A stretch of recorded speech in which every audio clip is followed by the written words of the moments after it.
Hi people, it's Archivist here with my first collab review, and here with me today is TGN viewer and good friend Michael. Hello Michael. Hello.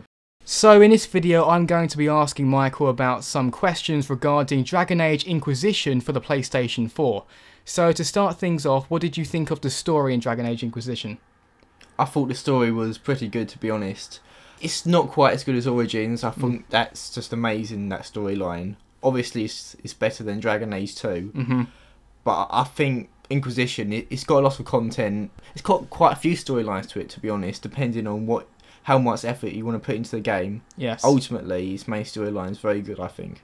And what do you think of the voice acting for the different characters? Yeah, I think the voice acting is pretty good. It's fairly unique. Bear in mind there are a lot of characters. Yeah. So I would say there's a good standard of it. And would you say some are better than others, or they're fairly consistent? It depends on how important they are. If they're an important character, they'll have a good acting voice, I'd say.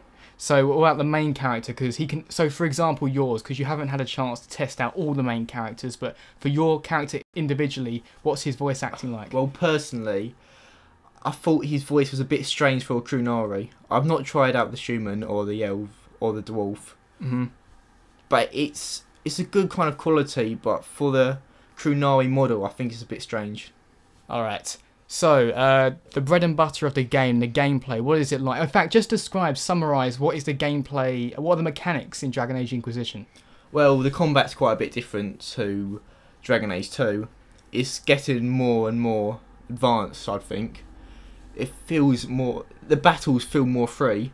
You can move around a lot more rather than standing still and just slashing over and over again. I'll say that I played it very briefly, and what I found is that you did have to move around quite a lot, and there was even a spell that really fired you forward, so things like that. So it's quite a dynamic system, and it's a very mobile system. Even if you're a mage, are you a mage in the game? Yes, I'm a mage. Yeah. What do you think of mages? How they represented in this game? Good spell effects, kind of thing like that? Yeah, I'd say mages are pretty good. I'm actually specialised as a knight enchanter, which I think is really fun. It's like a kind of warrior version of a mage, and don't you have like a kind of slash melee attack that you can like summon like a night blade if you press R1 or something, wasn't it like that? Yeah, so you can do like up close and personal stuff as well. That's pretty awesome. So that's the only class you've had a chance to play so far, isn't it, the mage? What about as opposed to action games? Would you say this kind of blurs the line between RPGs and action games? Like, would you say it's getting closer to that? Because the combat is different now. It's much more like, it feels closer to Skyrim, to be honest. Okay, and what about, as you have with every RPG, what's the progression system, like skills, talent trees, that kind of thing? There's nothing new, to be honest. It's your old kind of talent system, get better armour. Crafting armours is probably the funnest part of the game, to be honest. Crafting armours. So you said like it's very free, like you can kind of experiment. Yeah, it's really customisable. You can customise how it looks and your kind of abilities that it gives to you. And you can even rename it to what you want. You can make your own thing. That sounds like what Fable 3 was trying to be but failed at. Okay, so the graphics, and actually let's just set the stage here. This is the first next-gen game you've played, right? The first PlayStation 4 game you've played. So actually, first of all, were you impressed with the power of the PlayStation 4 as opposed to the PlayStation 3, your previous console? Yeah, it was very impressive compared to old PS3 games that I've played. You said the detail was very good. Yeah, the detail was amazing.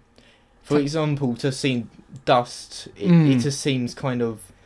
It feels right. Yeah, because the environment looks beautiful, if you ask me. Yeah, it's 1080p, so you get lots of detail in there. Yeah. Runs at a solid 30 frames per second. You said there wasn't much lag in it, because in previous games there was a bit of lag. Yeah, it's pretty much solid 30 frames per second, which is excellent, especially considering how heated some of the battles get that I've seen. What about facial animations? Are they all right in the game? Would you say? Yeah, it's quite smooth. Bear in mind that when you're in a dialogue and you're choosing your own actions, it's kind of... I don't understand how they can kind of... Get it to flow so well, so it doesn't seem like he's stopping and starting, it's just going through. Yeah, I don't understand how they do that, but that's really good. Yeah, it is. I found some of the earlier Mass Effect games, it was very obvious when he was starting, he twitched or something and it went a little weird. Okay, so another thing I like to value in games is like the lasting appeal, so how much you can get out of them. Obviously, you haven't been playing the game for too long, but do you foresee a lot of lasting appeal? Like, you know, is the open world big? Is there lots of doing it? The content is massive in it, and it's pretty varied. It's not just completing mission after mission. You can craft, you can hunt dragons. There's so much you can do in it. So it's not just a case of going and killing 8 boars in the woods. It's actually quite dynamic. It's very interesting as well. Many storylines going on as well. Are some of the quests really focused on like talking to people as opposed to killing things? Because Skyrim had some of that, where it would be more about diplomacy than just going around and constantly killing and killing and killing. Or would you say that killing is a very pivotal part of the game? There's quite a strong balance here. Where there's dialogue, there's going to be killing a bit afterwards, to be honest. Yeah. Also, I'm just going to go back to gameplay for a second, because this game you go around in a party, don't you, with lots of different NPC followers. Would you say that works quite well? Well, bear in mind how in this Dragon Age you can jump, and there's just so much free area you can jump into. You can literally hill climb. And the way they can follow you is like very impressive. So the pathfinding. Yeah, the pathfinding is good. When you're in combat though, so you're going around as a party in combat, you can switch between different characters. Do you find that to be necessary, or can you just leave them to do their own thing while you focus on your main character? Well, I found a few problems. There are some glitches here and there, but I find ultimately they are pretty good at doing their own thing. Oh, good, yeah. Because I in these sort of games, to be honest, I'd rather just play as my guy. So I like to let them do their own thing, so that's good to hear. Okay, so actually I just want to talk more about the open world. You said there's a lot to do in it, but in terms of size, is there anything you can compare it to, like another open world of similar size, to give an idea? Well, it's not entirely open world.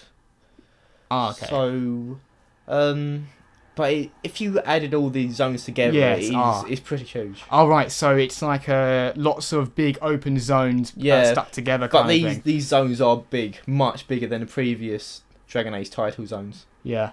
Okay, so we wanted to talk about how it compares to some of the previous ones as well. Just give a very quick summary. What did you think of Origins and what did you think of Dragon Age 2? Just to how do we know you like the series? I thought Origins was amazing.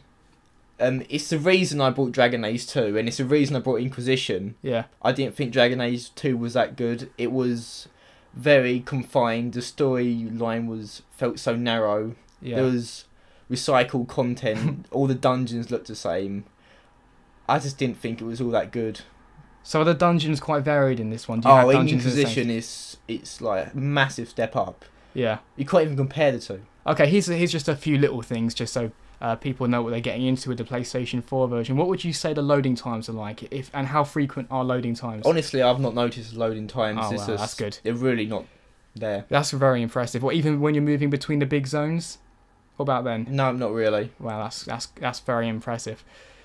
All right, I think we've got most of the important stuff. Is there any extra stuff you'd like to talk about? I would just like to say the character building it is really impressive. Each of the characters are impressive. They're unique, and they have storyline behind every of them. You can choose to find a background by talking to them, and they have quite a lot of detail behind them. All right, I think that's good enough. Thank you very much for being here, Michael. Yep. Excellent. All right, as always, people, thanks very much for watching, and see you next time.